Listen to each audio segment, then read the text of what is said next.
মোৰ কুন্দুলি খেতিত দুটা এটাকৈ ফলন আহি আছে। প্ৰতিটো গাঁঠিয়ে গাঁঠিয়ে চাব পাৰিছে না, ফলন অহাৰ সময় হৈছে। এতিয়া ফাগুন মাহ অন্তিম, চ'ত মাহ আহি পালেহি। ধুনীয়া বৰষুণ দি আছে,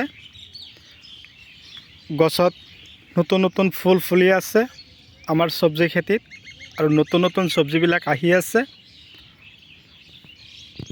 1 বিঘা মাটি কুন্দুলি খেতি কৰা হৈছে হাইব্ৰিড জাতৰ। তো বন্ধুসকল, মই হাতীমে আজি আকৌ পুনৰ আপোনালোকৰ মাজলৈ কুন্দুলি খেতিৰ ভিডিঅ' এটা লৈ উপস্থিত হ'লোহি। আপোনালোকে মোৰ ভিডিঅ'টো স্কিপ নকৰাই ভাল হ'ব, আৰম্ভণিৰ পৰা শেষলৈকে নিশ্চয় চাব।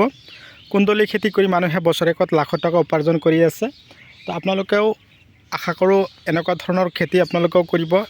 এতিয়া বৰষুণ পৰি আছে, বৰষুণৰ সময় হৈছে। এতিয়া আপোনালোকে এইটোৰ শিপা আপোনালোকে খেতিত লগাবৰ কাৰণে প্ৰস্তুতি ল'ব।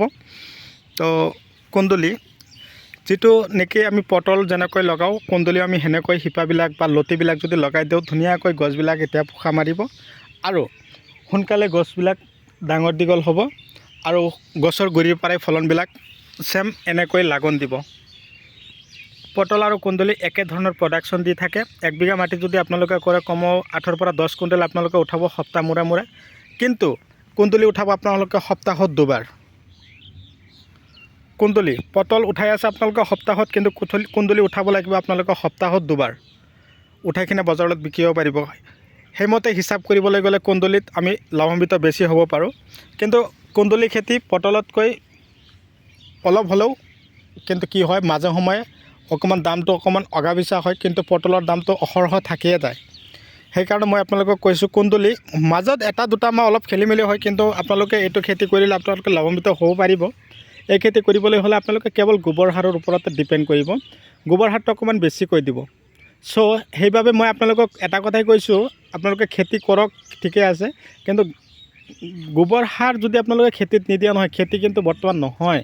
আজিকালি উন্নত খেতি কৰিবলৈ হ'লে ফাৰ্ষ্ট টাইম আমি গোবৰ দিব লাগিব খেতিত, তেতিয়াহে আমাৰ খেতিৰ পৰা আমি ভাল এটা লাগন দেখুৱাব পাৰিম বা ভাল ফলন দেখুৱাব খেতিয়ে। আপোনালোকে মোৰ ভিডিঅ'টো কোন ঠাইৰ পৰা চাই আছে আপোনালোকে কমেণ্ট কৰি জনাব। এইটো কিন্তু মতা মাইকী মিলাই লগাব লাগিব। আশা কৰোঁ ভিডিঅ' চাই আপোনালোকে মোৰ ভিডিঅ'টো আদৰি ল'ব আৰু এনেকুৱা ধৰণৰ উন্নত খেতি কৰিবৰ কাৰণে প্ৰস্তুতি ল'ব। যদি মোৰ চেনেলৰ নতুন ভিউৱাৰ্ছ হিচাপে আছে, তেনেহ'লে মোৰ চেনেলটো ছাবস্ক্ৰাইব কৰি দিব আৰু কাষত থকা বেল ঘণ্টিটো লাহেকৈ বজাই দিব, যাতে এনেকুৱা ধৰণৰ উন্নত জৈৱিক, ৰাসায়নিক আৰু বৈজ্ঞানিক পদ্ধতি মতে কৰা খেতিৰ ভিডিঅ' নটিফিকেশ্যন অলৰেডি আপোনালোকৰ মোবাইলত পাই থাকে, আৰু আপোনালোকেও এই পদ্ধতি মতে খেতি কৰিব পাৰে।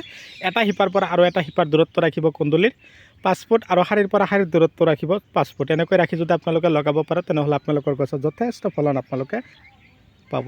আৰু চাং দিয়াটো মানে চব খেতিৰ কাৰণে একেই, পটল কুন্দুলি একেই, চেম কণ্ডিশ্যন। তো বন্ধুসকল, মই আৰু বিশেষ আলোচনা নকৰোঁ। যদি আপোনালোকৰ কুন্দুলিৰ শিপাৰ প্ৰয়োজন হয়, 7002163162 7002163162 এইটো নাম্বাৰত যোগাযোগ কৰিব, হোৱাটছআপ কৰিব। মই আপোনালোকক দিবৰ কাৰণে প্ৰস্তুতি ল'ম। আজিলৈ এইখিনিতে অন্ত মাৰিছোঁ। পৰৱৰ্তী ভিডিঅ'ত পুনৰাই লগ পাম। Bye bye.